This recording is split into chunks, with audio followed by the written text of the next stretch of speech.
That low corporation tax rate we had has done absolutely zilch for investment in our economy.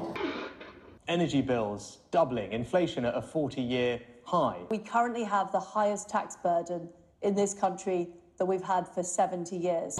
People's bills rising, everyone poorer. I'm really, really sorry. You made millions pay more in income tax by changing the thresholds. The fact is we've had low growth for 2 decades, We have tried a failed experiment.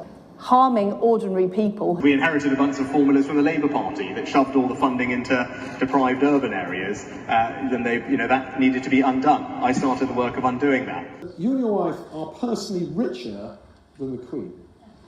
Government was not run properly, it was not run seriously, and it was not run with decency and integrity.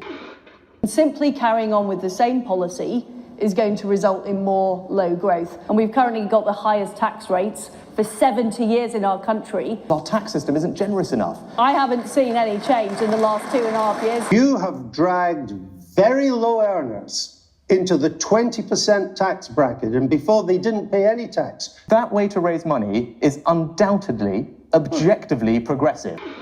People around the country are struggling with some of the worst cost of living problems that we've had for generations. It's hard to pay for fuel, it's hard to pay for food. This Chancellor has raised taxes to the highest rate for 70 years. Right. And we're now predicted a recession. Okay. Many families are having to cut back. We are currently projected to head for a recession.